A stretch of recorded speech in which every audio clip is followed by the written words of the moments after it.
Service hallways where you belong. Move, or security drags you out. He didn't wait for her to answer. A fistful of cake slammed into Dr. Simone Rivers's face and dragged sideways, frosting grinding into her lashes and cheek like he was wiping grime off a countertop. His mother laughed, bright and approving, while his father chuckled and lifted his glass, proud of the spectacle their son was making. "Look at her," the boy announced to the donors. "All that polish. Still can't act grateful." Simone's hands stayed at her sides. She didn't flinch. She didn't wipe it away. She just held his stare, breathing slow. And none of them knew their $700 million dream was seconds from being erased by her next word. Before continuing, comment where in the world you are watching from, and make sure to subscribe, because tomorrow's story is one you can't miss. Dr.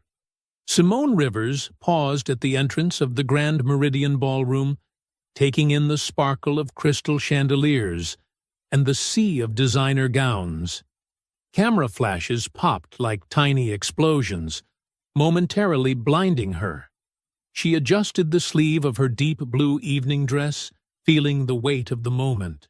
"Remember the morality clause in Section 8.3, Naomi Pierce murmured beside her, sleek in charcoal gray. "You were right to insist on that one." "Always am," Simone replied quietly, her smile camera-ready, but her eyes scanning the room like radar. $700 million. That's what tonight's partnership was worth. More importantly, it meant jobs. Real ones, with benefits and growth paths for communities that kept getting hollow promises. Dr. Rivers! Tilden Wexley's voice boomed across the marble floor as he strode toward them, every inch the finance titan in his perfectly tailored tuxedo.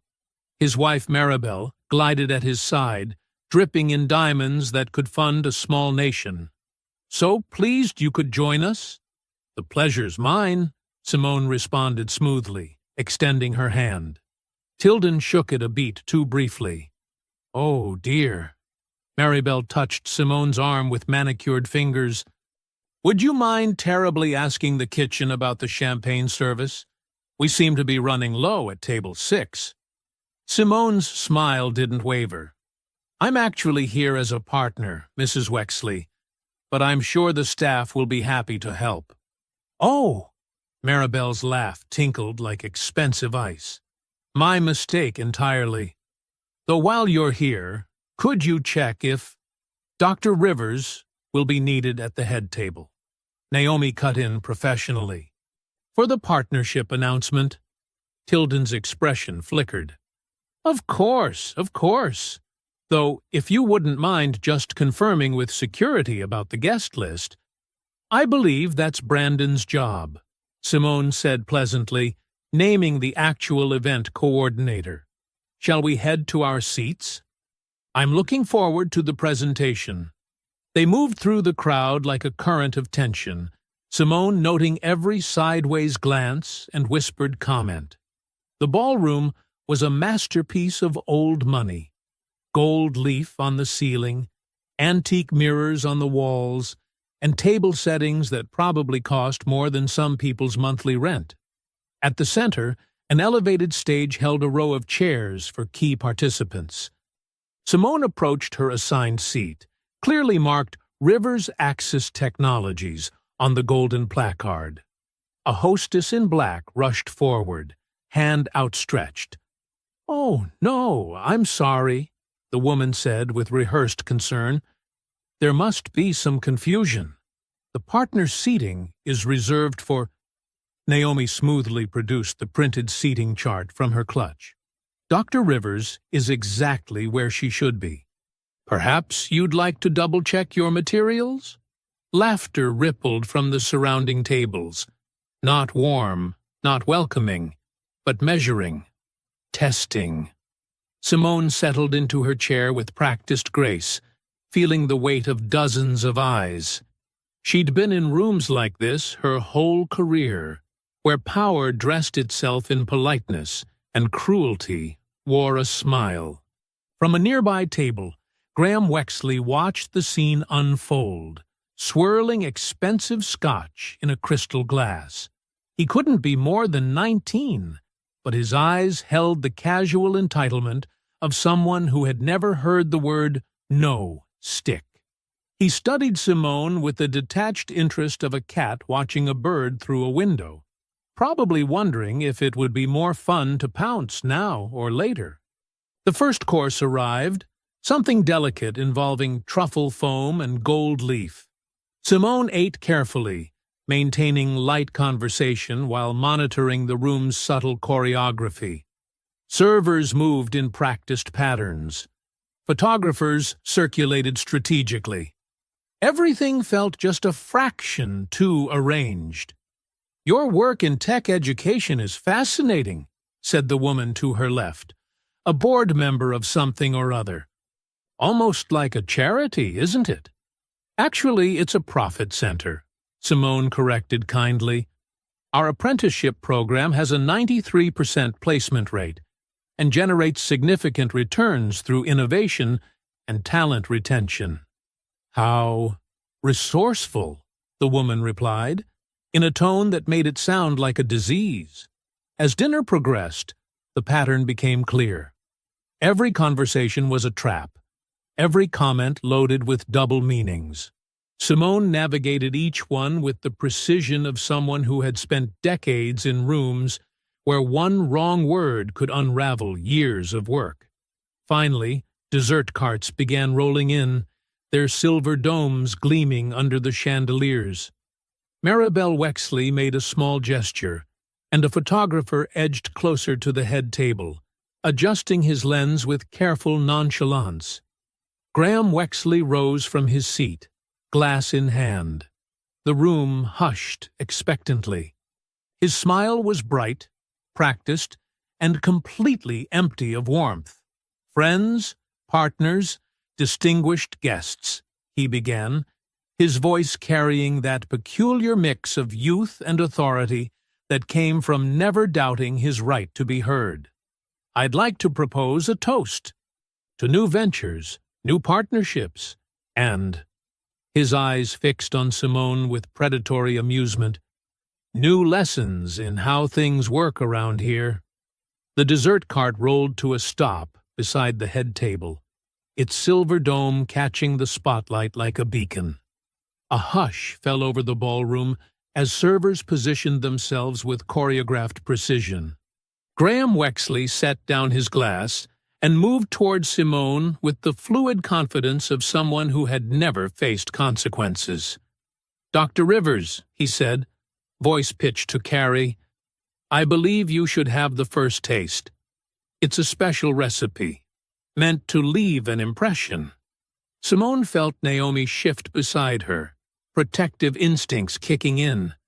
But Deke Ransom appeared as if summoned, his bulk strategically positioned between Naomi and the table. Two more security guards drifted closer, their earpieces gleaming. The server lifted the dome with a flourish, revealing an elaborate chocolate torte decorated with spun sugar and edible flowers. It was beautiful, expensive, and somehow threatening in its perfection. Camera phones rose around the room like fireflies. "Come now." Graham's smile was razor-sharp as he lifted a dessert fork. "Don't be shy. We're all friends here, aren't we?" Simone maintained her professional smile, though her shoulder muscles tightened. She'd seen that look before, in boardrooms, at conferences, in every space where someone thought they could make her flinch. "You're very kind," she said evenly. "But perhaps we should wait for everyone to be served." Graham laughed, the sound bright and cruel. "Oh, Dr. Rivers, always so proper." He picked up a slice of cake with his bare hands, frosting smearing between his fingers. "Sometimes proper isn't the point. Sometimes the point is understanding where you fit." It happened fast, Graham stepped closer, invading her space with practiced ease. The cake connected with her face in a cold, wet smear. Frosting ground into her cheekbone, caught in her eyelashes, dragged across her carefully applied makeup. The impact wasn't hard, but the intention was clear. This wasn't a prank. This was a message. Gasps rippled through the crowd. Then, starting from the Wexley's table, laughter began to spread. Not shocked laughter, not embarrassed laughter, but the practiced, elegant sound of people who knew exactly what this was and approved. "There," Graham said softly, still too close. "Now you match the decor." Tilden Wexley's deep chuckle carried across the space. Maribel covered her mouth with perfectly manicured fingers, eyes dancing with mean delight. The room took its cue from them, transforming the assault into entertainment. "She'll learn," a donor at the next table muttered, loud enough to be heard. "They always do, eventually." Simone remained perfectly still, feeling the cold slide of frosting down her neck. A diamond-draped woman nearby clicked her tongue and leaned forward. "Dear," she said to Simone, not Graham, "don't make a scene. It's just a bit of fun." Deke Ransom shifted his weight, one hand hovering near his belt. His stance screamed ex-law enforcement, the kind who knew exactly how to make self-defense look like aggression. His eyes locked onto Simone, practically willing her to give him an excuse. The frosting was getting in her mouth now, sickeningly sweet. Simone could feel her pulse in her temples, could hear her mother's voice from years ago. "They expect us to break. That's why we don't." With deliberate slowness, she picked up a crisp white napkin. The fabric was expensive, real linen, probably imported. She wiped her face in careful, methodical strokes, maintaining eye contact with Graham the entire time. His smile flickered, just slightly. He'd wanted tears, or rage, or humiliation. Instead, he got poise. The room's energy shifted. Laughter faded into uncertain silence. Simone rose from her chair, every movement measured and precise. Even with cake in her hair, she managed to make Graham look small.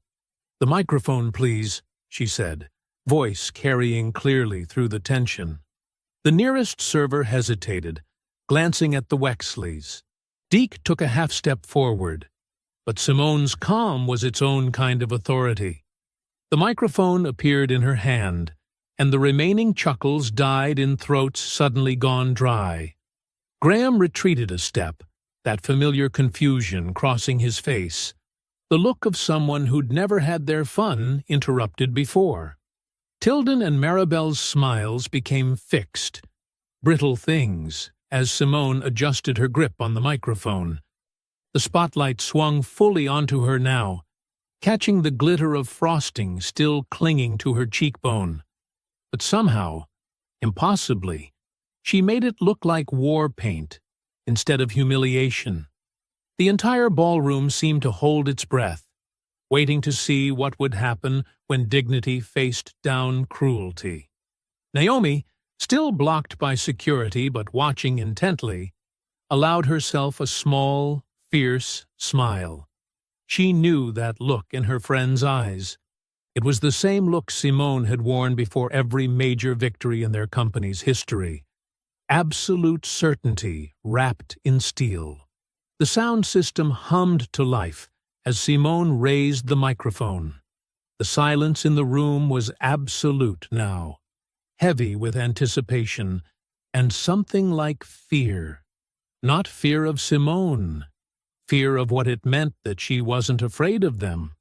The spotlight caught the glitter of frosting still clinging to Simone's jawline as she held the microphone, her composure a silent rebuke to the room's manufactured laughter. In the shadows near the service entrance, Naomi's fingers flew across her phone screen. "Be ready. Now." Attorney Selina Ward's response was immediate. standing by with documentation. Simone's voice filled the ballroom, clear and measured. I want to thank the Wexley Foundation for this illuminating display. She paused, letting the words settle. Not for the cake, though I'm sure it's excellent, but for showing us exactly what this partnership would mean. Graham's smirk wavered slightly. He hadn't expected complete sentences, let alone strategy. You see, Simone continued, public humiliation isn't actually humor. It's a test. It shows us what a room will tolerate, what behavior we're expected to accept as normal. Her gaze swept across the gathered faces, noting who looked away first. Some of you laughed. Some of you stayed silent. And some of you told me not to make a scene. After watching a grown man smear food on my face, like I was his property. Maribel Wexley's perfectly lined lips parted in protest. But Simone wasn't finished. The $700 million partnership agreement between Rivers Axis Technologies and Wexley Consolidated contains very specific language about professional conduct and moral character. She turned slightly, and Selina Ward materialized from the crowd, contract binder in hand. Section 7, Paragraph 4 states that either party may terminate the agreement immediately if the other demonstrates behavior inconsistent with basic human dignity or professional standards. Tilden Wexley's laugh boomed across the space, practiced and dismissive. My dear Dr. Rivers, surely you're being overly sensitive. It was a moment of youthful high spirits, nothing more. His tone dripped with false concern. Perhaps we should discuss this privately, when emotions aren't so heated. There's nothing to discuss privately, Simone replied. The frosting on her face caught the light as she turned to address the room directly. Rivers Axis Technologies is exercising its right to terminate this partnership agreement, effective immediately. Camera shutters clicked rapidly. Several phones live streaming the gala suddenly pointed straight at her. Selina stepped forward, her heels clicking against the marble floor as she opened the contract to the relevant page. The termination is being recorded and witnessed, Selina announced, her legal training evident in every crisp syllable. All parties present are hereby notified that the agreement's dissolution is based on documented violations of conduct standards. Graham's confident grin cracked at the edges. He glanced at his father, seeking direction, but Tilden was focused on damage control, already moving toward the microphone with his hands raised in a placating gesture. Now, he said, reaching for the microphone. Let's not be hasty. These technical details can always be worked out among friends. Simone kept her grip on the microphone, turning slightly so his attempt to grab it would be obvious to everyone watching. We are not friends, Mr. Wexley. We were potential business partners. And you just showed me exactly how you treat partners. Maribel glided forward, her designer dress rustling as she tried to position herself between Simone and the cameras. Darling, you're absolutely right to feel upset. Why don't we move this conversation somewhere more private? I'm sure we can smooth over any misunderstanding. There is no misunderstanding, Simone replied, her voice carrying clearly despite Maribel's attempt to shield her from view. Your son's behavior was deliberate. Your laughter was deliberate. And my response is equally deliberate. Naomi had made her way around the security line and now stood at Simone's shoulder, tablet in hand. The termination notice has been transmitted to all board members and relevant regulatory bodies, she announced, loud enough for nearby tables to hear. The room's atmosphere shifted palpably. Donors who had been laughing minutes ago now whispered behind their hands, reassessing alliances. Several board members who were present began checking their phones, reading the notification in real time. $700 million, Graham said, trying to sound amused but landing somewhere closer to strained. That's quite a tantrum over a little cake. No, Simone corrected him. That's quite a price to pay for thinking you could purchase my dignity, along with my company's technology. She handed the microphone to a nearby server, then straightened her jacket with precise movements. Selena, please ensure all documentation is properly filed. Naomi, we're done here. As Simone turned to leave, Graham stepped closer, his voice dropping to a whisper meant only for her ears. Good. That's exactly what we needed. Naomi, falling into step beside Simone, felt the first real chill of the night. Something in Graham's tone cut through the satisfaction of their exit, suggesting layers of calculation they hadn't yet uncovered. The click of their heels echoed across the marble floor as they walked toward the exit. Behind them, Tilden was already working the room, trying to spin the story. Maribel had her phone out, fingers moving rapidly across the screen. The hundreds of guests who had witnessed the scene were dividing into camps, some already crafting social media posts, others hurriedly making calls to distance themselves from the fallout. Security guards stepped aside as Simone approached the door, their earlier aggression replaced with uncertainty. The night air hit her face as she stepped outside, the frosting still sticky against her skin, but her spine was straight, and her eyes were clear. The heavy doors of the ballroom swung shut behind them, muffling the chaos inside. For 3 blessed seconds, there was silence. Then Simone's phone exploded with notifications, a cascade of buzzes and pings that made the device jump in her clutch. That's not normal, Naomi said, already pulling out her tablet. Her fingers flew across the screen, pulling up social media feeds. Suddenly, she stopped scrolling, her face draining of color. Simone, look at this. A video was spreading across platforms like wildfire. The thumbnail showed Simone's face twisted in what looked like rage, an expression she knew she'd never made. The caption read, "Tech CEO snaps at charity event. Attacks teenage donor." That's not what happened, Simone said, her voice steady despite the knot forming in her stomach. Play it. The video started with Graham approaching, but the footage jumped and skipped, cutting out crucial seconds. His initial reach toward her face was missing entirely. Instead, it showed Simone appearing to jerk forward first, the cake smearing looking like a consequence rather than a cause. The audio had been spliced, inserting what sounded like an angry outburst before the cake incident. Comments were flooding in. Who does she think she is? Talk about unprofessional. Typical angry black woman stereotype. Can't take a joke? Should lose her job for this. Naomi's fingers were already dialing. We need Juno Park. Now. She put the phone on speaker as they walked briskly toward their waiting car. Juno Park answered on the second ring. I'm already watching it blow up. This isn't random. How bad? Simone asked, sliding into the back seat while Naomi joined her. The video's been shared by 37 seemingly unrelated accounts in the last 4 minutes, all with substantial followings, all with slightly different outraged commentary.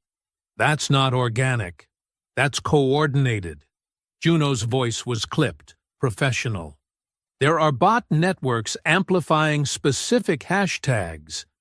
Rivers Rage is trending. Sadame Stew. Cancel Rivers Axis just started climbing. Through the car window, Simone could see Graham standing at the ballroom's entrance, phone in hand, that same satisfied smirk on his face. He gave her a little wave as their car pulled away. The timing is too perfect, Naomi said, still monitoring the feeds. The video was ready to go. The accounts were prepped. They were waiting for her to react. Look at the donor statements coming in, Juno directed. Notice anything? Simone scanned the rapidly appearing posts. Major donors to the Wexley Foundation were expressing their shock and disappointment in her behavior. The language was eerily similar across different posts. They're working from a script, she realized. Exactly. Juno's keyboard clicked rapidly in the background. This isn't just damage control. This is a prepared campaign. Graham Wexley's fingerprints are all over it. He runs dozens of burner accounts, coordinates with influencer networks. He's turned online manipulation into an art form. Simone's phone buzzed with a new message. Board member Theodore Walsh. Emergency meeting. Tonight. No exceptions. They're trying to force my hand, Simone said, the pieces clicking into place. The public humiliation wasn't the end goal. They wanted me to react. Your face is still trending, Naomi reported grimly. The clips are getting shorter, more edited. They're cutting out everything except your cancellation announcement, making it look like an emotional outburst. Another wave of notifications hit their phones. Media requests, investor concerns, partnership inquiries. The narrative was spreading faster than they could track it. This is what Graham does, Juno explained, their voice tight with recognition. He manufactures reality, creates crises, then his family swoops in to solve them, usually by acquiring companies at a discount during the chaos. Simone touched her cheek, where the frosting had dried to a tacky film. The humiliation was transforming, morphing from a physical assault into something more insidious. They were turning her dignity into a weapon against her. Set up a war room, she instructed Naomi. Call in the core team. We need... Her phone buzzed again. This time it was a message from her general counsel that made her blood run cold. They're invoking the continuity addendum. The what? Naomi leaned over to read the message. That wasn't in the final contract review. Juno's typing grew more intense. Send me the full contract. Now. The car turned onto the expressway as Naomi forwarded the documents. The city lights blurred past the windows, but Simone barely noticed. She was mentally reviewing every page of the partnership agreement, every clause they'd negotiated. Found it, Juno announced after a tense minute. Buried in subsection 12D. A continuity addendum, triggered by public disruption or reputational damage. It's written like a standard stability clause, but the language, this is a trapdoor. If invoked, it gives them emergency voting rights and temporary operational control. But we canceled the contract, Naomi protested. I watched Simone do it. That's what they wanted, Simone said softly, understanding flooding in. They needed me to cancel publicly. The cancellation itself triggers the addendum. They're not trying to save the partnership. They're using the cancellation to try to take control of my company. The car's interior fell silent except for the sound of more notifications arriving. Each ping another drop of poison in the air. Another strand in the web they'd walked into. The 47th floor of Rivers Axis Technologies was eerily quiet at midnight. Emergency lights cast long shadows across the glass-walled conference room where Simone sat with her crisis team. Attorney Selena Ward methodically arranged documents across the polished table, her normally pristine suit showing signs of the hasty summons that had brought her here. Walk me through exactly what happened, Selena said, not looking up from the contract pages she was scanning. Simone touched her cheek again. She could still feel phantom stickiness even though she'd scrubbed her face clean. Graham Wexley smeared cake on me in front of 200 people. I canceled the deal citing the morality clause. Now they're claiming I triggered some hidden provision, which shouldn't exist. Naomi added from her position by the windows. The city sparkled below, deceptively peaceful. We went through that contract line by line. Selina held up a page, frowning. It's here, buried in subsection 12D, masked as standard language about business continuity. She began reading aloud. In the event of public disruption or actions causing material reputational harm, emergency provisions activate to ensure operational stability. She trailed off, scanning further. This is carefully crafted. The language looks boilerplate until you parse the implications. What implications? Simone asked, though her gut already knew. It gives them multiple attack vectors. They can sue for damages, freeze any funds connected to the planned rollout, and force the whole dispute into private arbitration, where they pick the arbitrator. Selina's normally controlled expression showed hints of anger.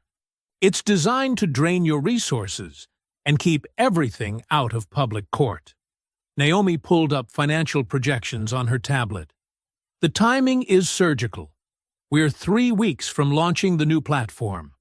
Our capital is committed. If they freeze those accounts now— The conference room phone rang, cutting her off. Board chair Leonard Voss's name flashed on the display. Simone put it on speaker. Leonard. Dr. Rivers. His voice was tight, formal. I've been fielding calls for the past hour. Major investors are concerned about tonight's events. The events where I was publicly assaulted? Simone kept her tone level. That's a rather dramatic characterization of what was clearly meant as playful interaction. Leonard coughed. These situations are better handled privately. Your reaction has created unnecessary instability. My reaction? Simone's fingers pressed into the armrest of her chair. Graham Wexley humiliated me in front of our entire donor base. He's practically a child, Leonard said dismissively. The appropriate response would have been to laugh it off. Instead, you've potentially damaged a crucial partnership. The board will need to discuss this first thing tomorrow. The elevator chimed outside, and Noah Klein hurried into the conference room. His tie was loose, but his manner was oddly composed for someone called in near midnight. I came as soon as I could, Noah said, setting his briefcase down. I've already drafted some potential responses to stabilize the situation. Simone studied her COO's face.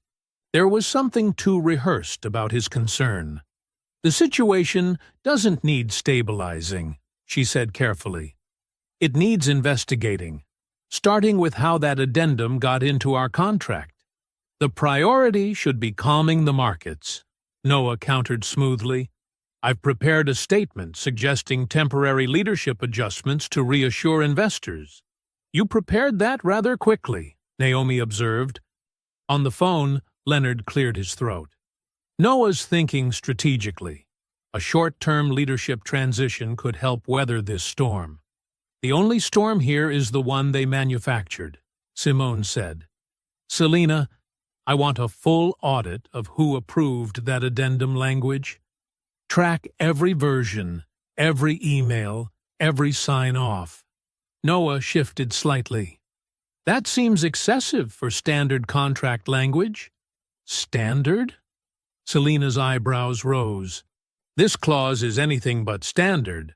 Someone had to specifically request and approve these terms. Naomi was already pulling up email records on her tablet. She paused, frowning. That's odd. Noah, you're copied on the final contract review thread from last week, but you said earlier you hadn't seen the addendum. A flicker of something crossed Noah's face before his helpful expression returned. I must have missed that email chain. Things have been quite busy with the rollout preparations. You responded to 3 other emails in that same thread, Naomi said quietly. The silence in the room grew heavy. Through the windows, A police helicopter swept past, its searchlight briefly illuminating their faces. Leonard's voice crackled through the speaker. "Dr. Rivers, I strongly suggest you take a more cooperative approach. The Wexleys are a powerful family. This resistance will only make things more difficult. More difficult than having cake ground into my face while donors laughed." Simone's voice was steel. "Then having my reaction weaponized and my company threatened?" "The board expects your full cooperation tomorrow," Leonard said stiffly. "Good night." The line went dead. Simone looked around the room, at Selena's carefully controlled anger, at Naomi's shrewd concern, at Noah's too-perfect composure. She touched her cheek one final time, where the frosting had marked her. "They didn't smear cake," she said. "They marked a target." The darkness before dawn painted Rivers' Axis headquarters in shades of blue and gray. Simone's car pulled into the underground garage at 5 a.m., tires crunching over scattered protest flyers that had somehow already made their way down here. Her security detail reported crowds gathering above, a mix of actual community members and faces that seemed too polished, too coordinated to be spontaneous. "They've got printed signs," her head of security said, showing her photos on his phone, all using the same three phrases: "Rivers must go," "No more toxic leaders," and "Protect our community." "Mass-produced outrage," Simone noted, studying the identical fonts and formatting. The elevator carried them to the executive floor, where Naomi was already setting up in the main conference room, surrounded by financial reports and market projections. "Morning news is running with the edited clip," Naomi said without looking up. "Stocks down 12% in pre-market trading." "They're efficient," Simone replied, hanging her coat. "I'll give them that." The glass walls gave them a clear view as more employees arrived, clustering in worried groups. Simone's assistant hurried in, tablet in hand, face drawn with stress. "Dr. Rivers, we've got a situation," she said. "Someone posted my home address online last night. Other staff are reporting similar threats. Their children's school locations, personal phone numbers. It's all getting dumped on anonymous boards." Juno Park strode in before Simone could respond, carrying 3 laptops and wearing yesterday's clothes. The crisis PR specialist's eyes were sharp despite the early hour. "This is coordinated," Juno announced, setting up their equipment. "Look at the pattern." They pulled up multiple screens showing social media activity. The first wave hit within 3 minutes of the gala incident. Bot accounts, all created within the last month, pushing the edited video. Second wave came from influencer accounts at precisely 15-minute intervals. Then the anonymous former employees started appearing. "How many real versus fake?" Naomi asked. "Based on metadata analysis?" Juno's fingers flew across keyboards. "About 15% organic engagement. The rest is manufactured outrage running on a pre-built network. They had this infrastructure ready before last night." Through the glass, Simone spotted Deke Ransom's broad shoulders entering the lobby below. The head of Wexley Security moved with casual menace, making a show of examining exits and security cameras. "Here we go," Simone murmured. Her phone buzzed with a text from building security. "Wexley Security, demanding access to all floors, citing public safety concerns due to protests." "Classic pressure tactic," Juno said, reading over her shoulder. "Create a crowd, then use that crowd to justify increased security presence. They want their eyes and ears inside your operation." "They already have those," Naomi pointed out, pulling up an email. "Board just called an emergency vote for 2 p.m. today. Too fast for proper notice requirements, but they're citing extraordinary circumstances." "Who's pushing the vote?" Simone asked. 3 members aligned with old money interests. They're proposing a temporary leadership transition until the current situation stabilizes. Naomi's air quotes dripped with disdain.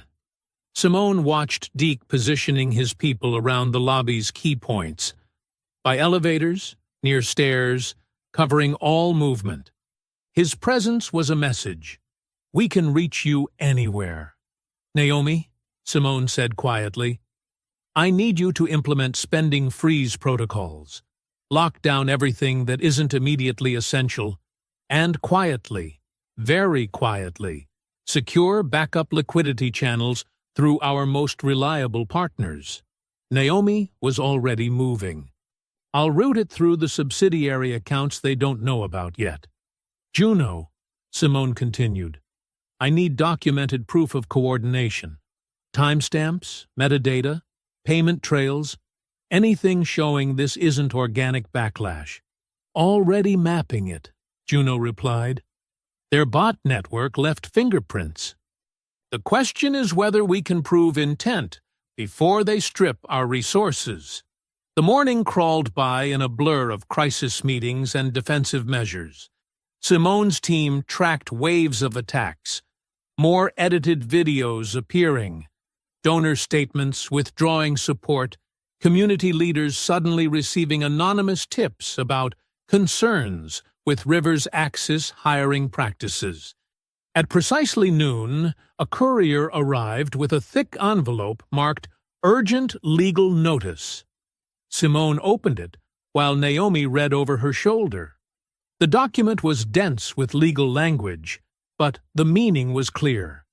Wexley-affiliated partners were seeking an emergency injunction to freeze Rivers Axis accounts pending investigation of conduct-related contract violations.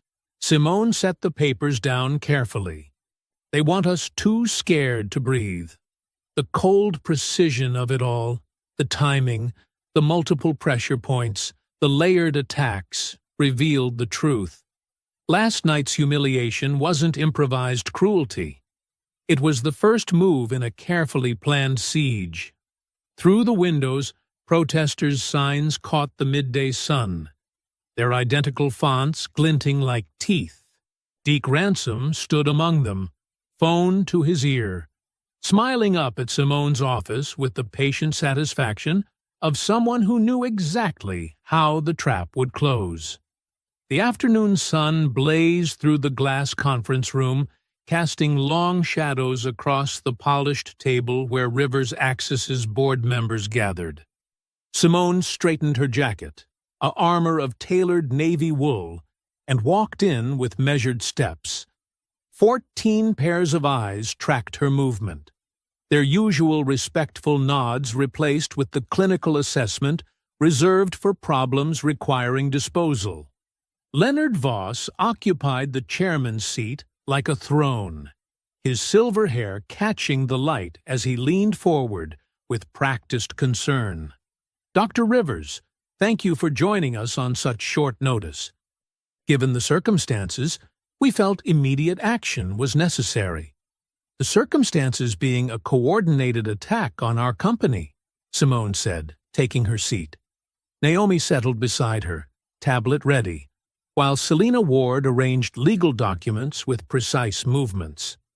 The circumstances, Leonard emphasized, being a public relations crisis that threatens investor confidence. He gestured to a screen showing Rivers Axis's plummeting stock price. We have a fiduciary duty to protect shareholder value. Board member Victoria Hayes, who had never challenged Leonard in 10 years, spoke up with suspicious readiness. The media coverage is concerning. The viral video raises questions about temperament and judgment. An edited video, Selena interjected, deliberately manipulated to create a false narrative. Perception becomes reality in the market, said James Morrison, another board member who typically stayed silent.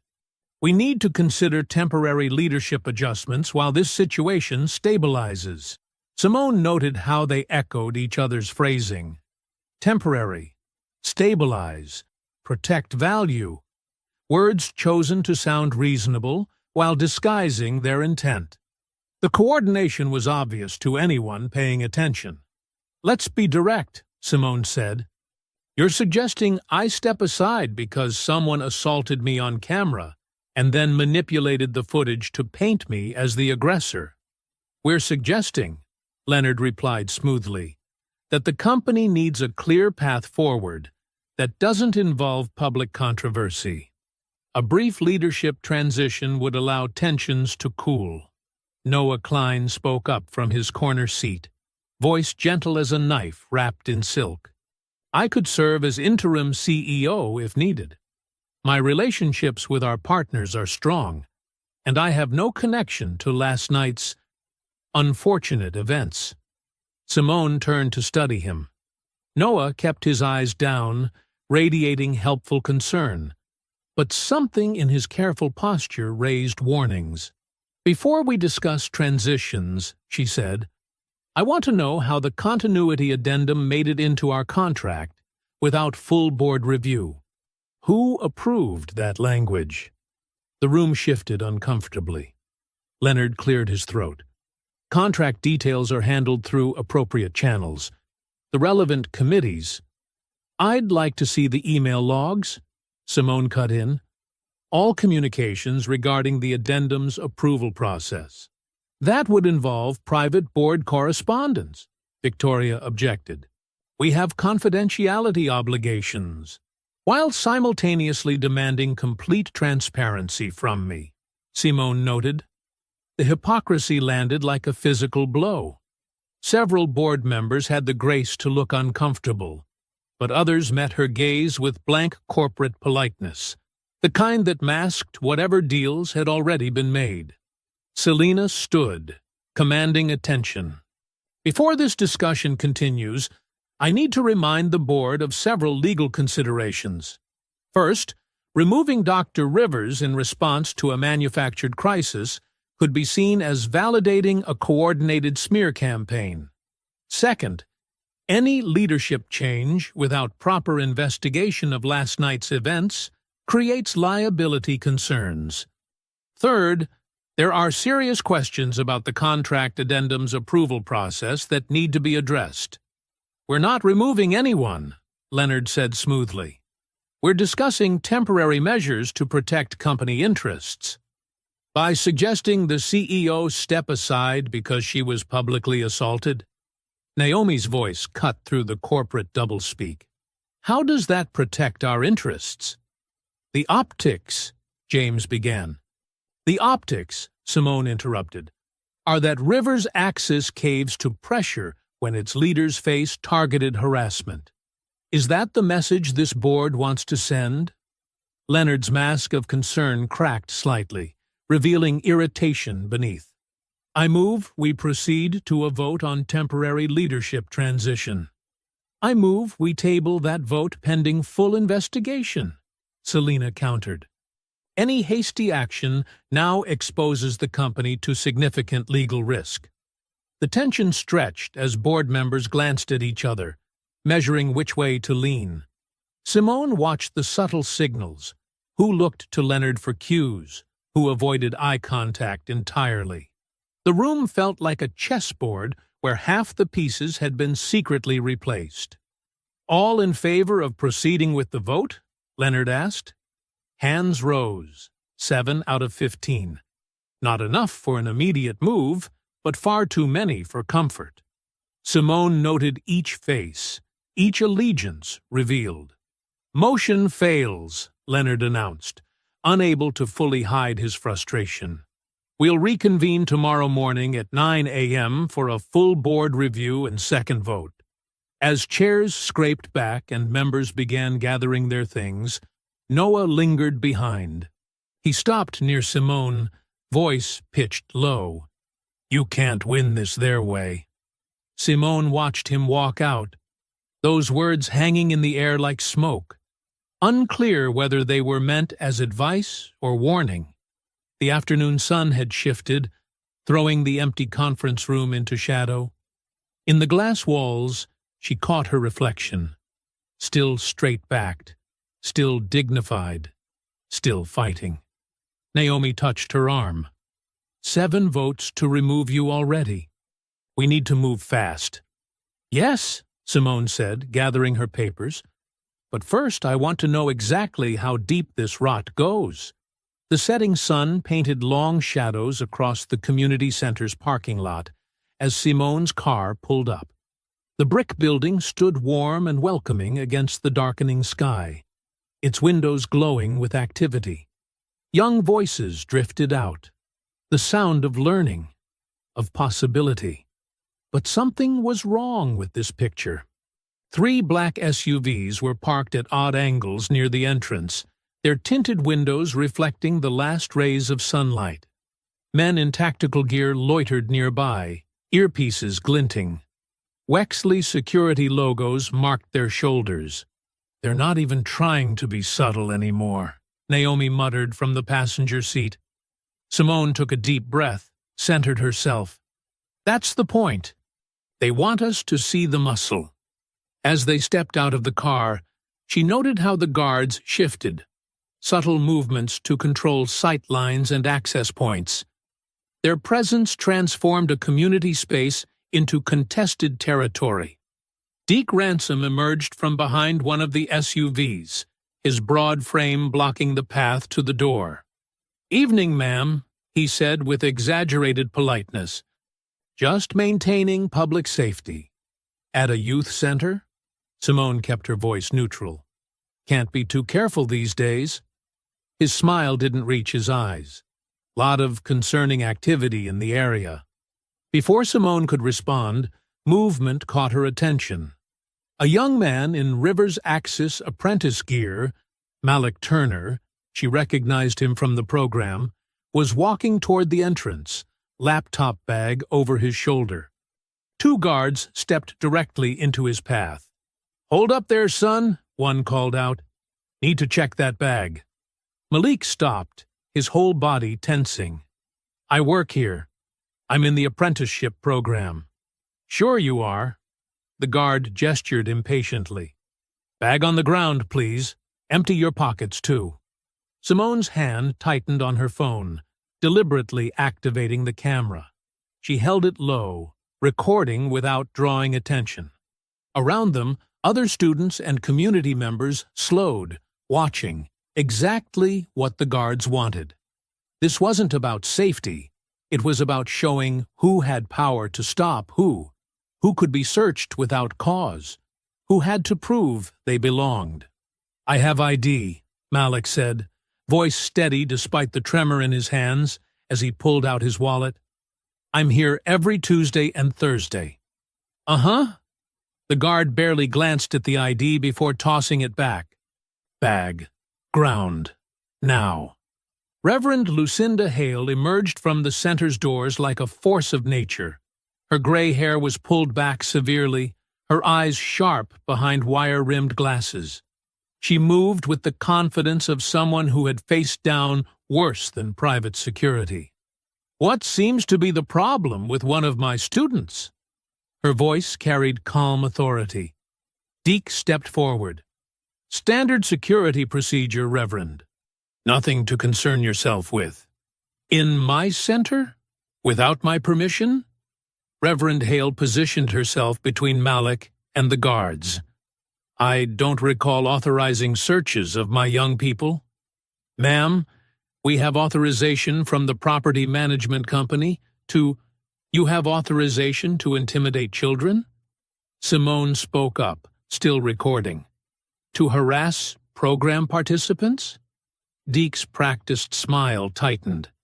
"Now, Dr. Rivers, no need to get emotional about standard safety protocols. I'd like the names and badge numbers of everyone involved in this stop," Simone said evenly. "Ma'am, if you're going to be hostile, requesting basic accountability is hostile." Simone kept her tone measured, professional. Interesting definition. Malik still hadn't moved, his laptop bag clutched tight.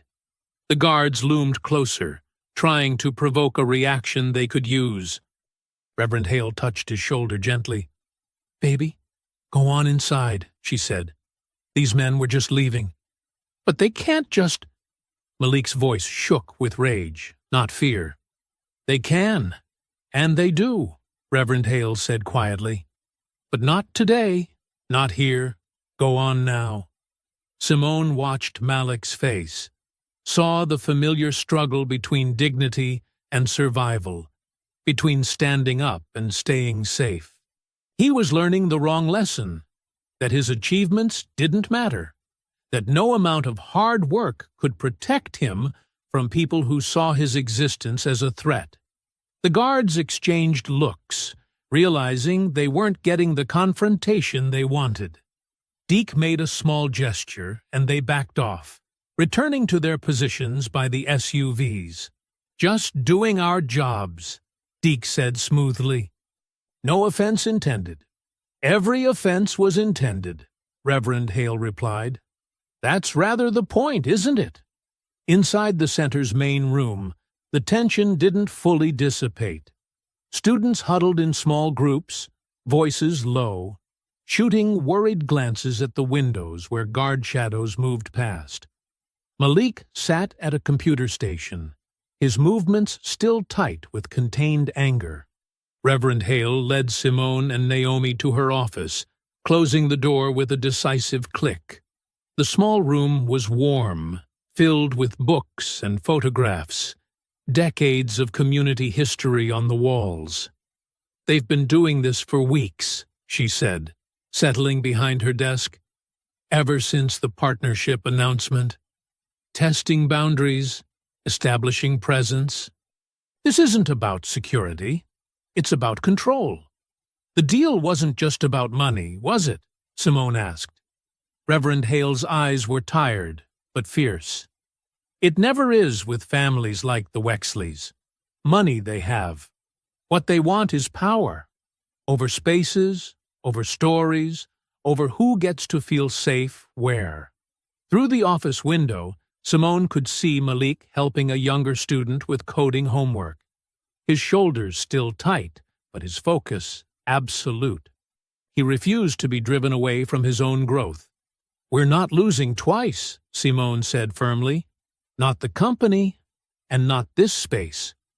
The fluorescent lights of Jimmy's all-night diner buzzed overhead, casting a harsh glow on the worn leather booths. At this hour, the place was nearly empty, perfect for conversations that needed privacy. Simone sat in the corner booth, stirring untouched coffee while investigator Reese Dalton spread documents across the Formica table. "Your gut was right," Reese said, his voice low and measured. He slid over a stack of financial records. "These shell companies, Liberty Metro Solutions, Apex Digital Dynamics, Westbrook Consulting Group, they're all registered through different agents, different states. But the money flows back to one source." Simone studied the highlighted transfers. "The Wexleys. Through about 6 layers of cutouts, yes." Reese tapped a series of timestamps. "What's interesting is the pattern. Every time there's a major real estate acquisition or infrastructure project in target neighborhoods, these companies suddenly get very active. They hire community outreach specialists and digital marketing firms." A laptop screen flickered to life at the edge of the table. Juno Park's face appeared in a secure video window, their quick fingers typing as they spoke. "And those firms are busy little bees," Juno said. "I've been mapping the bot networks and influence campaigns. Check this out." Their screen filled with a visualization. Hundreds of interconnected nodes pulsing with activity. "See these clusters? They look random at first glance, like organic traffic. But the timing is too perfect. The language patterns are too consistent. Someone's conducting the chaos," Simone said. "Exactly. And they're good. Really good. They know how to make manufactured outrage feel authentic. But there are signatures." Juno highlighted several nodes. "These accounts? They activate in precise sequences. Different names, different profile pictures, but the same underlying code. Someone trained in social engineering built this system. The diner's bell chimed. Reverend Lucinda Hale entered, carrying a weathered leather notebook. She slid into the booth beside Simone, her presence bringing gravity to the gathering. "I brought what you asked for," Hale said, placing the notebook on the table. "Been keeping these records for 12 years. Nobody else was watching, so I did." Simone opened the notebook carefully. Inside, in Hale's precise handwriting, were dates, names, amounts, notes about charitable donations to neighborhood programs, followed by eviction notices 2 months later. Construction permits granted the day after emergency board meetings. Community leaders who changed their positions after private meetings about their children's college funds. Here, Hale pointed to an entry from 3 years ago. The Wexleys donated $500,000 to preserve historic architecture in the Hamilton district. 2 weeks later, 17 small businesses got notice their leases wouldn't be renewed. All black-owned, all replaced by luxury boutiques within 6 months. The donation was cover, Reese observed. "It's always cover," Hale said. "They don't just buy buildings. They buy the story about the buildings. They don't just take spaces. They change who feels welcome in those spaces. Your company wasn't just a business target, Dr. Rivers. They want your data, your infrastructure contracts, because that's how they'll know where to move next." Simone turned another page in Hale's notebook. "You documented everything?" "Had to, because every time someone spoke up, the same pattern played out. Sudden scandals, social media attacks, private security showing up at their doors with concerns. Sound familiar?" Juno's typing grew more intense. "Speaking of patterns, I'm seeing elevated bot activity right now. They're preparing something." Simone's phone buzzed. A text from Naomi. "Server logs show unauthorized access night of gala. Internal credentials used. Someone was in our system before it all went down." "An inside job," Reese said quietly. "Not just inside," Simone replied.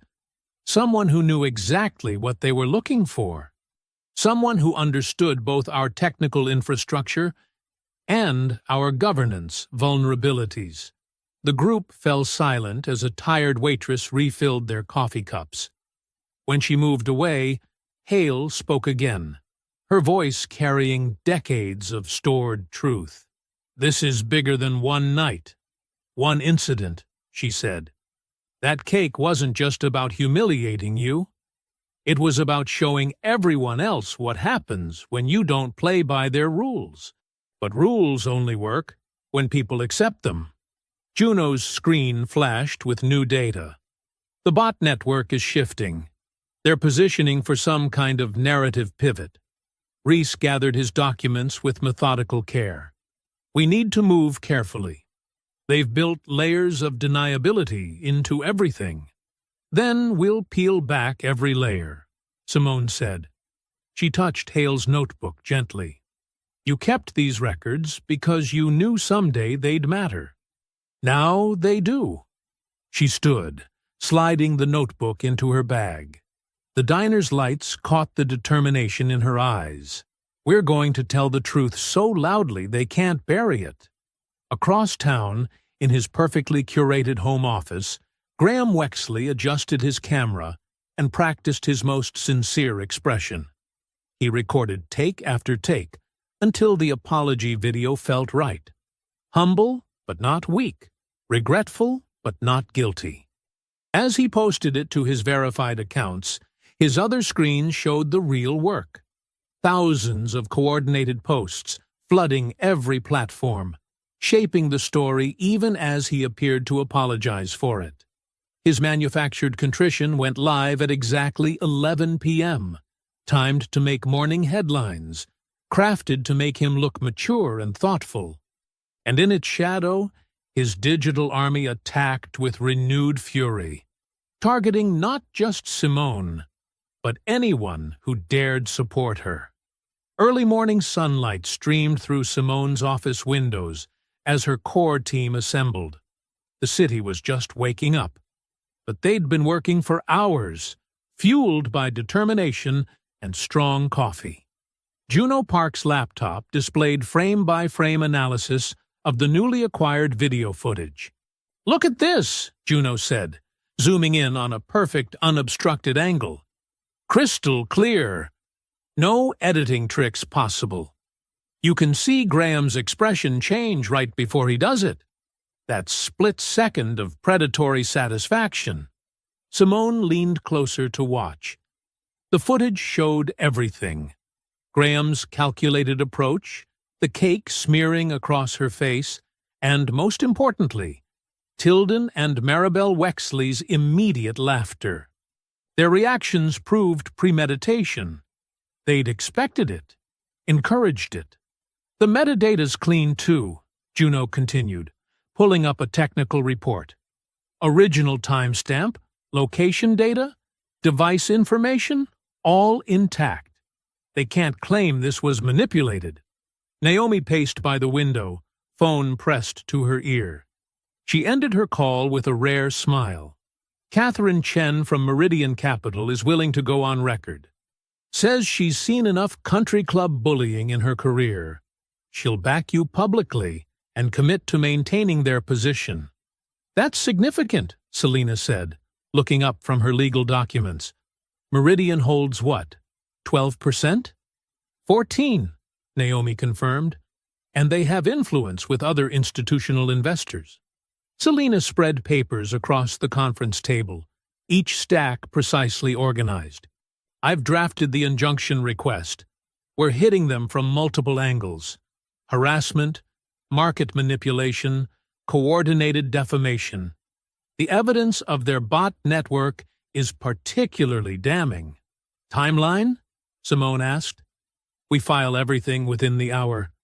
The press conference gives us qualified privilege for the initial disclosure, then we follow immediately with court submissions." Selena checked her watch. Local news crews are already setting up downstairs. For the first time in days, the tension in Simone's shoulders began to ease. She looked at her team: Naomi's quiet competence, Juno's technical precision, Selena's legal expertise.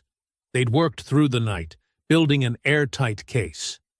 "We're not just defending ourselves anymore," Simone said. "We're exposing their whole system." Juno's screens showed real-time analytics. Social sentiment is already shifting. People are asking questions about Graham's apology video, noticing the convenient timing, the manufactured responses. "The stock's stabilizing too," Naomi added, "once Catherine speaks." A commotion erupted in the outer office. Heavy footsteps approached. The door opened and 3 federal agents entered, badges displayed. Behind them, Noah Klein stood in the doorway, his face a mask of practiced concern. "Dr. Rivers," the lead agent said, "I'm Agent Carroll with the Financial Crimes Division. We're here regarding allegations of serious data privacy violations." Selena stepped forward. "I'm Rivers' Axis General Counsel. What's the nature of these allegations?" "We have evidence of unauthorized data collection and misuse of personal information." Carroll produced a document. "This complaint was filed internally through proper channels. We're executing an immediate freeze on corporate accounts pending investigation." Naomi's phone buzzed. "The banks. Everything's locked. Payroll, operations, all of it." Juno's fingers flew across their keyboard. "They're blocking system access, too. Critical servers are being restricted." Selena snatched the complaint, scanning rapidly. Her expression darkened. "This filing, the authorization signature." She turned to Noah. "You submitted this?" Noah straightened his tie, every movement deliberate.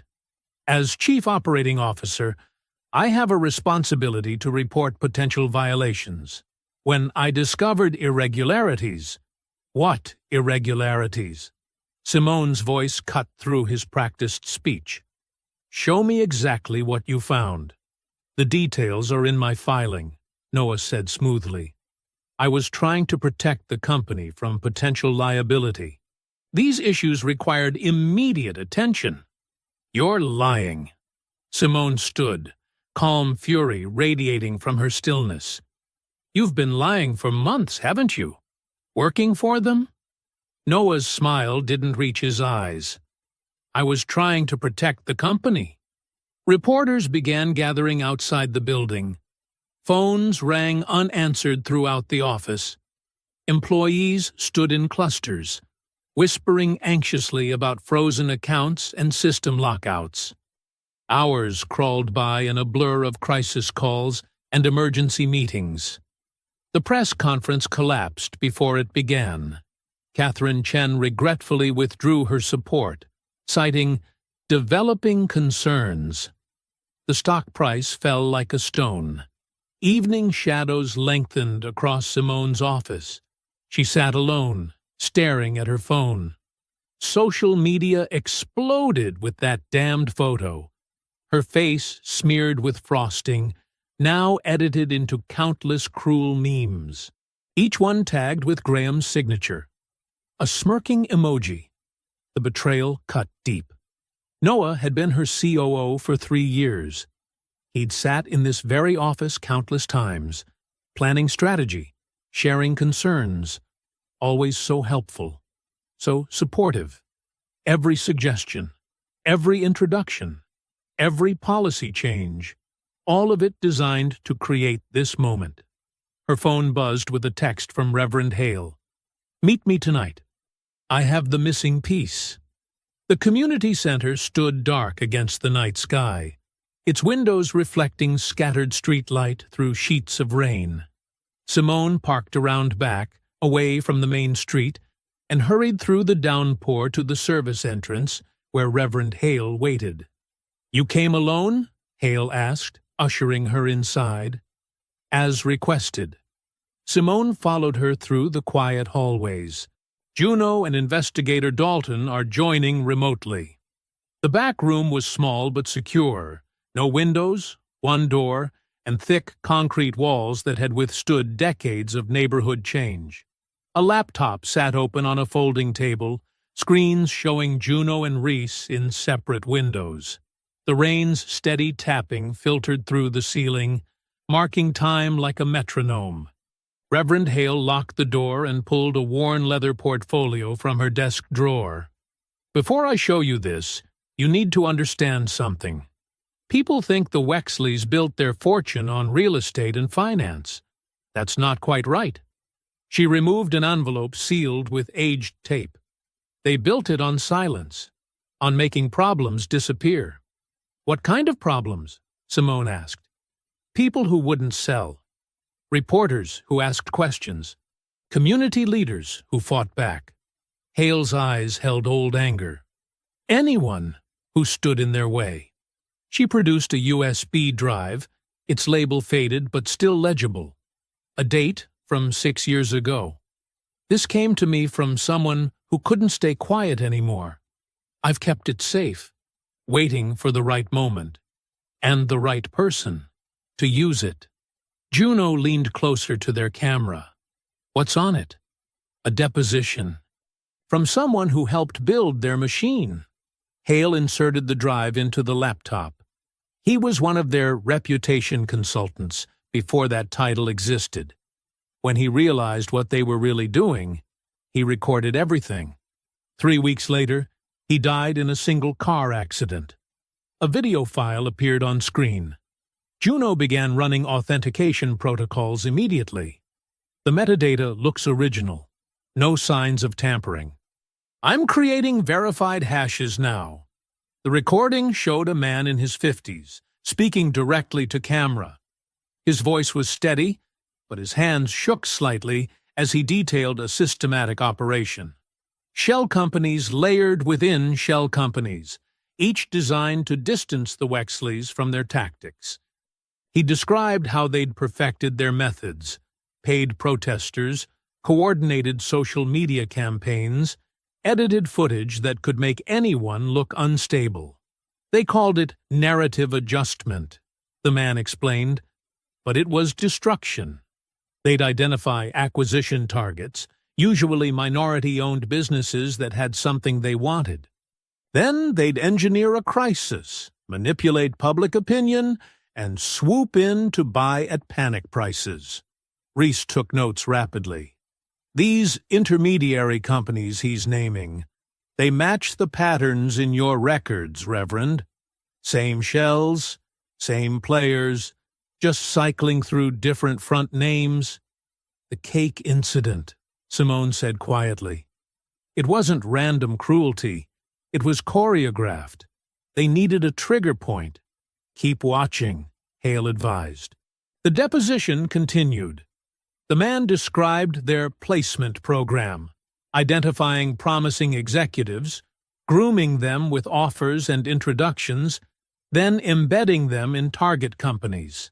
These plants would spend years building trust, gathering intelligence, and creating subtle vulnerabilities in corporate governance.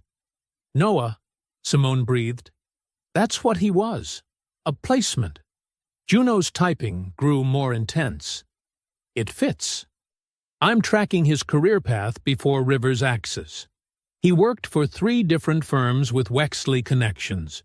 Each one went through a hostile takeover within 18 months of his departure.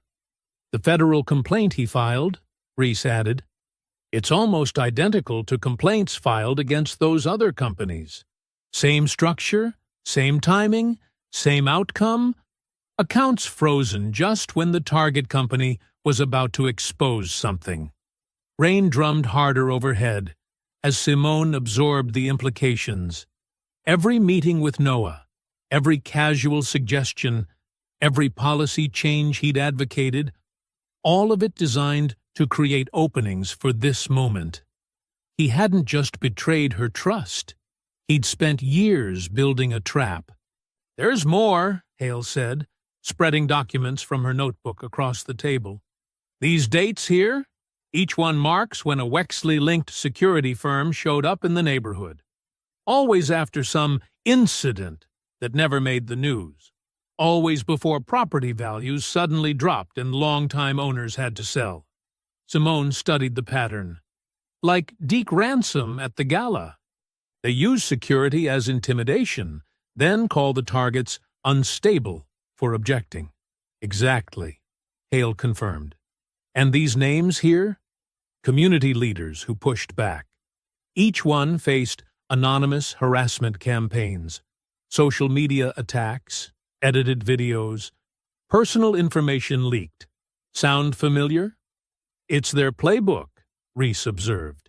They've refined it over years. The cake incident wasn't improvised. It was just the most public version of what they've always done. Juno's screen filled with verification data. The deposition's authenticity checks out. File creation date matches the label. No signs of manipulation. This is primary source evidence of a long-term criminal enterprise. Simone stood, decision crystallizing. She pulled out her phone and dialed Selena Ward's number. The rain seemed to pause with her as she waited for her attorney to answer. Selena, stop trying to win in public first. We're going to win in court. And then let the public watch them fall. The Federal Building's conference room could have been anywhere. Beige walls, institutional carpeting, fluorescent lights that made everything look flat and tired. But at 7 a.m., with case files stacked in precise towers across the table, it felt like neutral ground, a place where truth might actually matter. Simone watched Agent Mara Quinn review the first document set, her expression giving nothing away. The federal investigator's dark suit and steady hands spoke of someone who'd seen powerful people try to charm their way out of consequences before. Let's be clear, Quinn said, looking up from a particularly dense financial record. You're alleging systematic corporate fraud, market manipulation, and coordinated harassment through shell entities.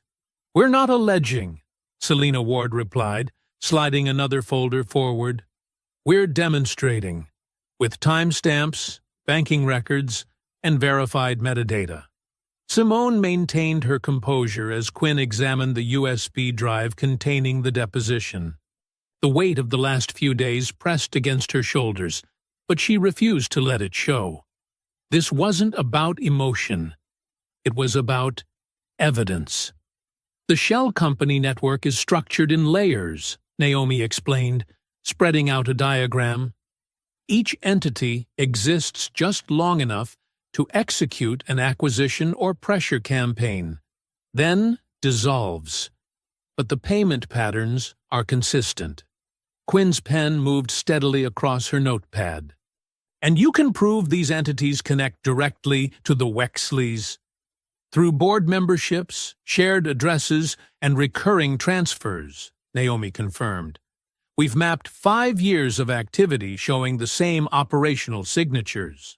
Selina opened her laptop, pulling up the gala footage. The recent incident wasn't isolated. It followed their established pattern: create public humiliation, manipulate the narrative, then exploit the chaos for acquisition. The unedited video played silently. Graham's calculated approach, the cake impact, the practiced laughter from his parents. Quinn watched without comment, but her jaw tightened slightly at the room's reaction to the assault. We have the edited version they distributed as well, Simone added. Juno Park's forensic analysis shows it was altered within minutes of the incident, using software licensed to one of their shell companies. And this ties to the previous pattern? Quinn asked. Yes. Simone handed over Reverend Hale's notebook.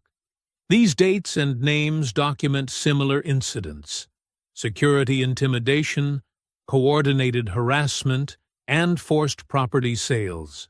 The same tactics, just usually hidden from cameras. Quinn studied the notebook carefully. This is detailed record-keeping. Reverend Hale understood what documentation meant, Simone said. She knew someone would need proof someday. Naomi's phone buzzed.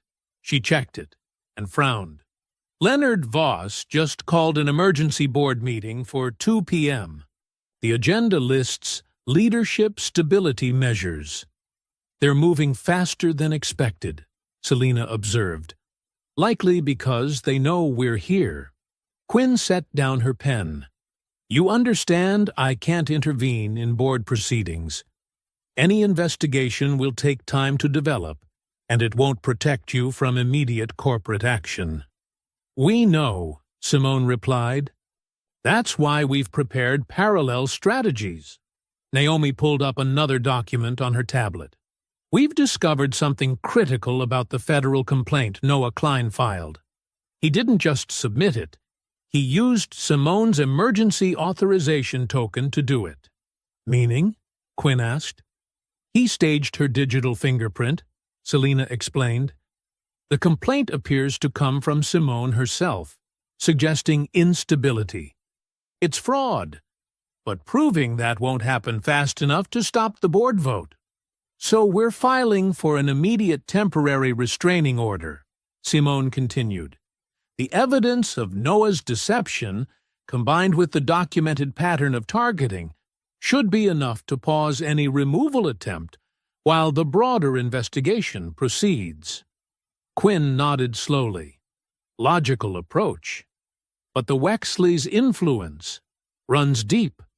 Are you prepared for how they might retaliate? We're beyond preparation, Simone said. We're acting. Juno is coordinating a legal-compliant live stream of the board meeting.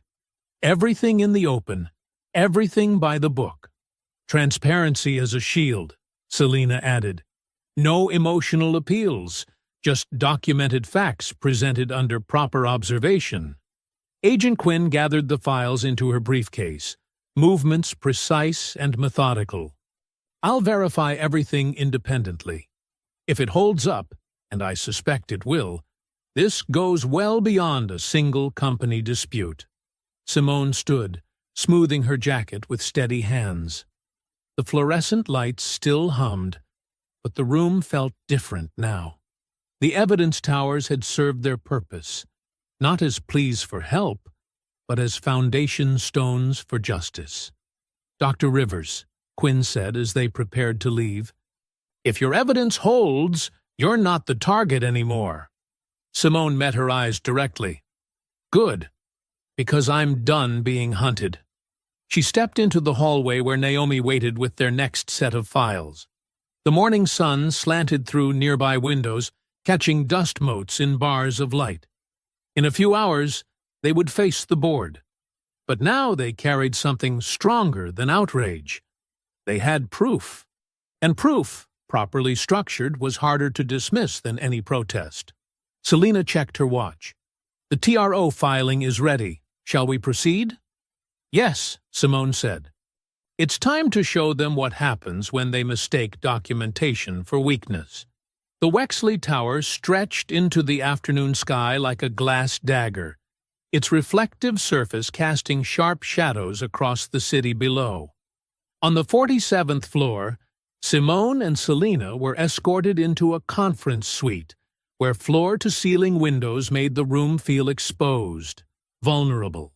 Tilden Wexley sat at the head of the massive table, perfectly tailored in a charcoal suit that probably cost more than most people's monthly salary. Maribel perched beside him, her pearl necklace catching the light as she offered a practiced smile. Graham lounged in his chair, scrolling through his phone with performative boredom. Deke Ransom stood by the door, arms crossed, his security badge gleaming. His presence was meant to remind everyone who controlled the space. "Dr. Rivers." Tilden's voice carried that particular tone of false warmth reserved for surrender negotiations. "Thank you for being reasonable about this meeting." Simone took her seat with deliberate calm, Selina beside her with a slim recording device visible on the table. "Before we begin," Selina said, "we need to establish consent for recording. This is a standard legal requirement." "Oh, surely that's not necessary for a friendly discussion." Maribel laughed softly. "It's non-negotiable," Simone stated. Selina proceeded with clinical precision. "For the record, please state your name and verbal consent to audio recording of this meeting." One by one, they complied, perhaps amused by what they saw as pointless formality. Tilden first, then Maribel, Graham rolling his eyes as he gave his name, even Deke from his position by the door.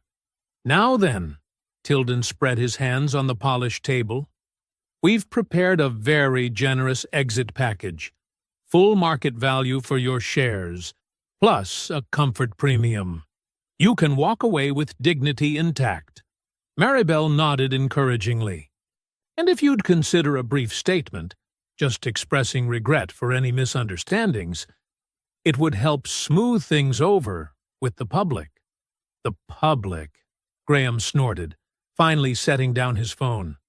"They're so easy to move. Watch this." He pulled up a social media dashboard on his tablet. "See these trending topics?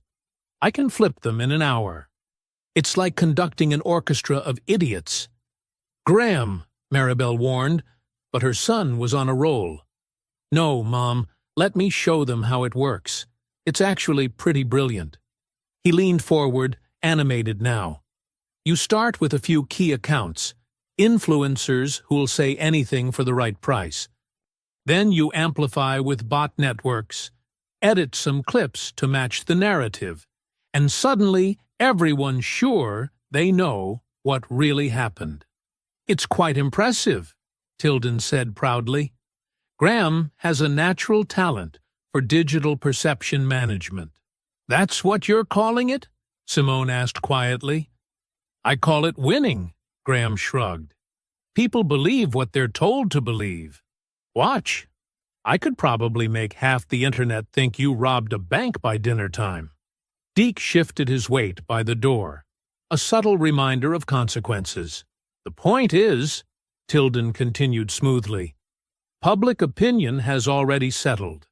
The continuity addendum gives us clear legal grounds to proceed with acquisition.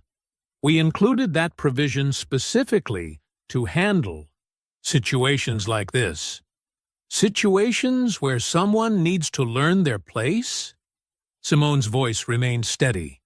Situations requiring decisive action, Tilden corrected. The addendum provides a clean mechanism for transferring control when leadership becomes unstable. We really did hope you'd be more cooperative about the partnership, Maribel sighed. The cake incident was meant to be a teaching moment. Graham laughed. Come on, it was funny. And it worked perfectly. Got exactly the reaction we needed to trigger the clause. The clause you built in advance, Simone noted. Of course we did, Tilden said. That's just good business practice. Always have a backup plan for dealing with difficult elements. Deke took a step closer to the table, his presence a looming threat. I think we're done here, Simone said, standing. You should sit back down, Deke suggested, his tone carrying years of practiced intimidation. No, I don't think I will. Simone gathered her belongings with careful movements. Go ahead, Graham called after her, laughter in his voice. The public already chose. They chose us. They always do. Simone walked to the door without looking back, Selina following with the recorder safely secured. Neither woman spoke until they reached the elevator, leaving the Wexleys to their assumed victory. As the doors closed, Deke's shadow still visible in the hallway, Simone finally allowed herself to exhale. The recording device in Selina's briefcase held every word, every admission, every threat, exactly as planned. But they weren't finished yet. The real work was still to come.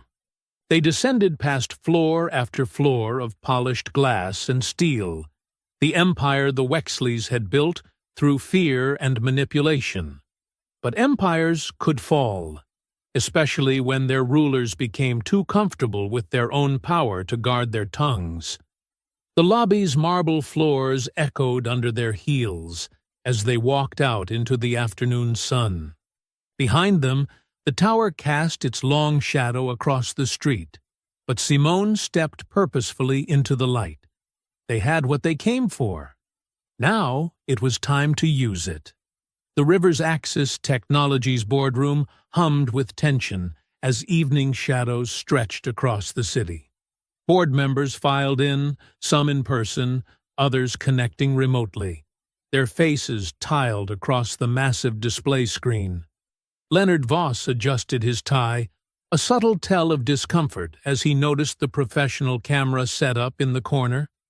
Juno Park sat at their workstation, fingers moving with practiced precision across multiple screens. Corporate live stream initiated. All security protocols verified. Broadcasting in 3, 2. This is absolutely inappropriate, Leonard interrupted, rising from his chair.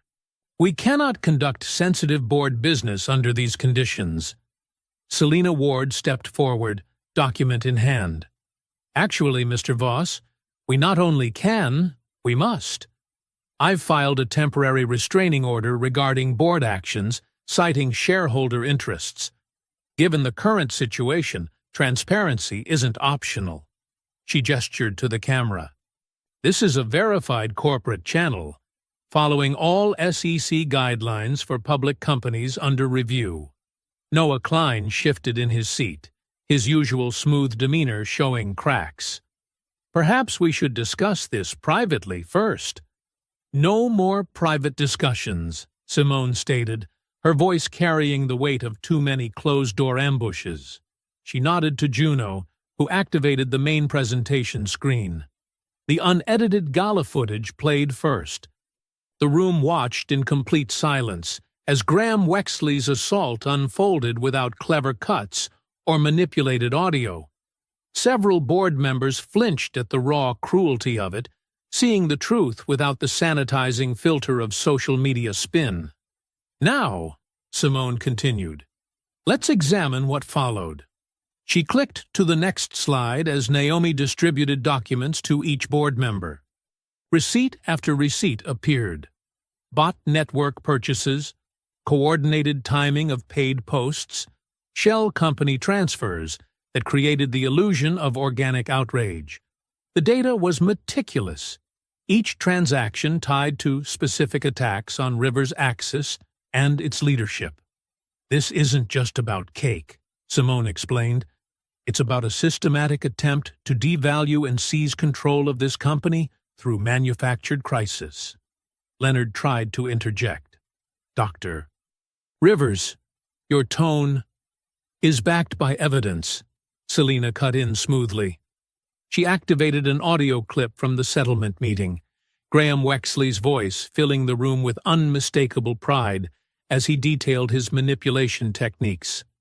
Several investors on the video call leaned closer to their cameras.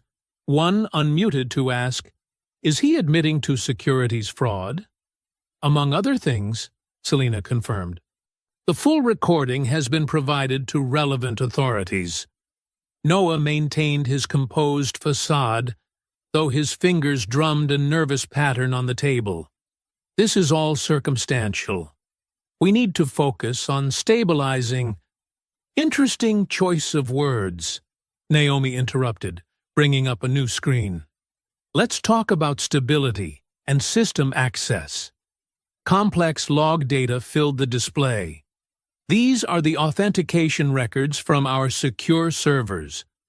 Note the pattern of access using Dr. Rivers' emergency authorization token. She highlighted specific entries. The token was used to approve the federal complaint filing at 3:47 a.m. from an IP address matching Mr. Klein's home network. Dr. Rivers was in a documented meeting at that time with multiple witnesses. Color drained from Noah's face. That's not the same token, Naomi continued relentlessly, was used to transfer sensitive documents to external servers registered to Wexley shell companies. The device signatures match your personal laptop, Noah, the one you're typing on right now. A board member unmuted. Mr. Klein, is this accurate? Noah's practiced calm cracked completely. You don't understand the pressure they... Actually, Simone said quietly, we understand perfectly. Selina stood.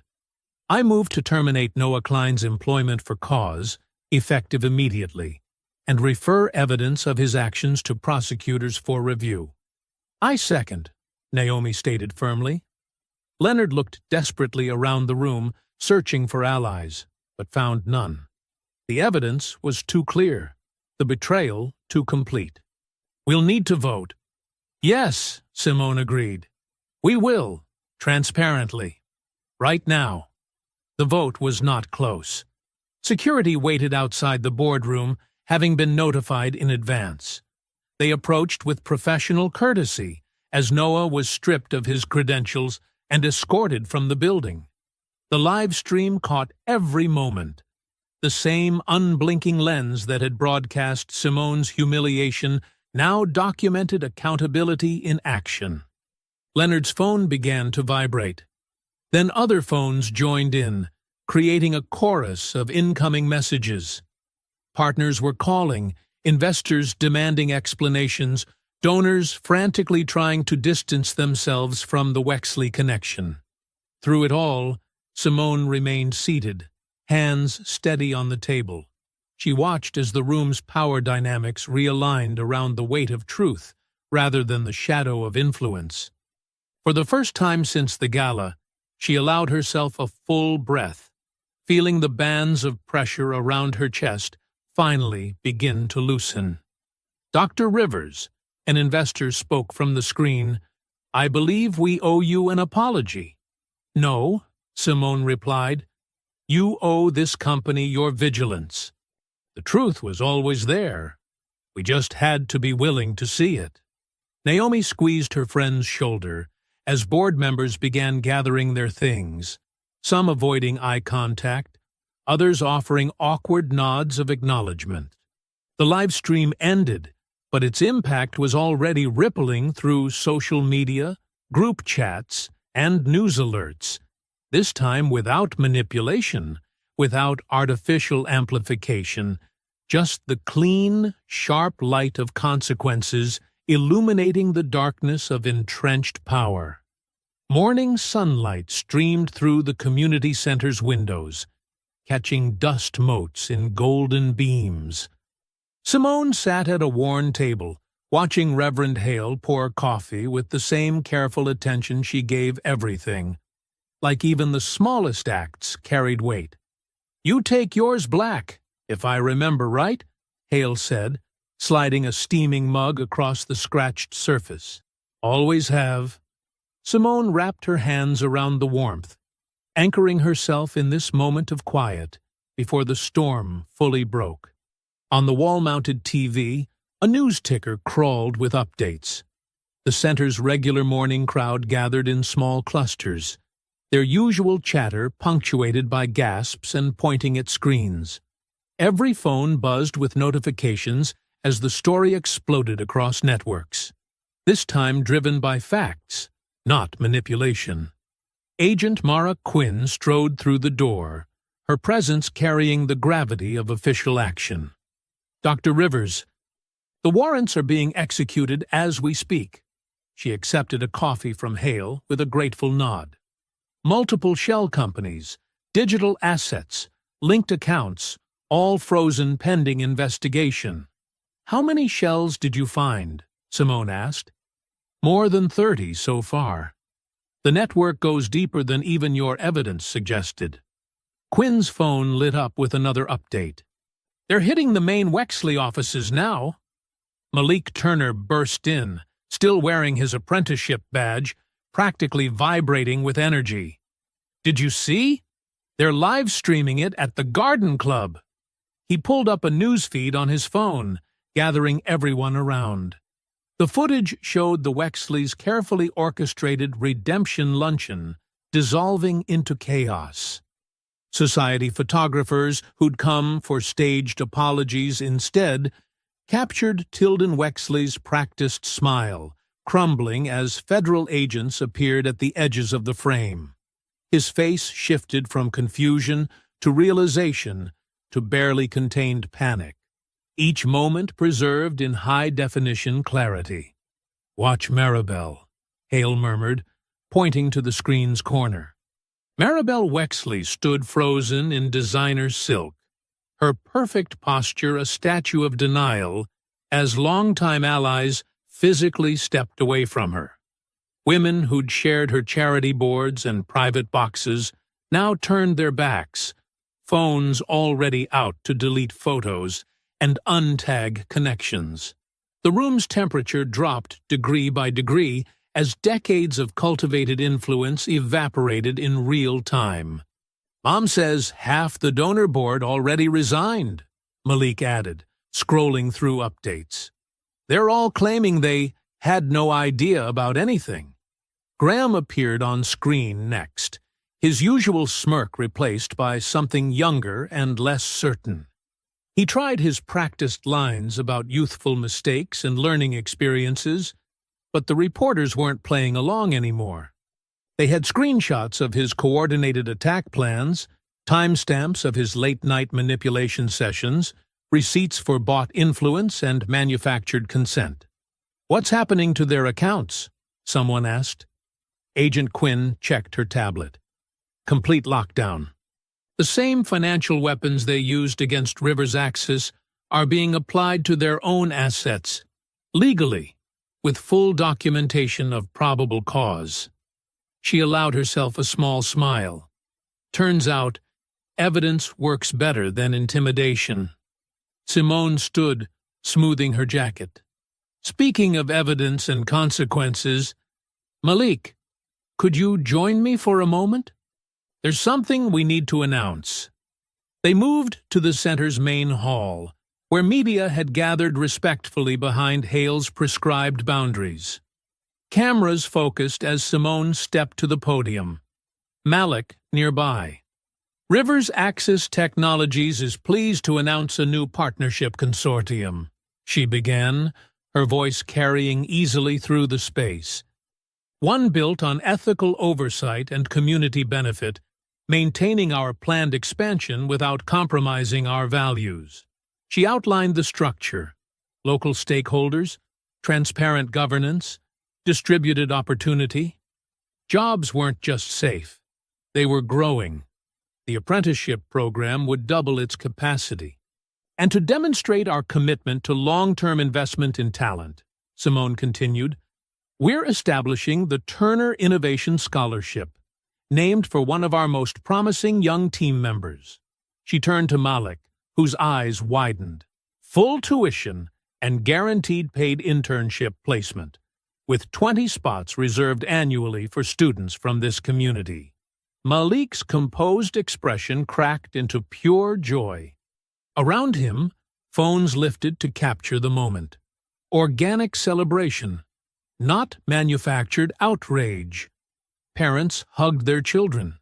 Teachers wiped tears. This wasn't just corporate news, it was hope made tangible. Questions flew from reporters about the Wexley's assets, about potential charges, about market impact. Simone answered with measured precision, neither gloating nor minimizing. She'd learned long ago that dignity was its own victory. As the crowd dispersed, Simone found herself outside the center's entrance with Malik and Reverend Hale. They watched students file past into morning classes, backpacks bouncing, futures a little brighter than yesterday. They thought humiliation was a leash, Simone said quietly, remembering frosting ground into her skin. Laughter meant to wound. Malik looked at her, understanding in his young face. And you snapped it. In the distance, sirens wailed. But this time, they were heading toward Wexley Towers, toward accountability, toward consequence. Justice, like coffee, was being served hot and black. If you enjoyed the story, leave a like to support my channel, and subscribe so that you do not miss out on the next one. On the screen, I have picked 2 special stories just for you. Have a wonderful day.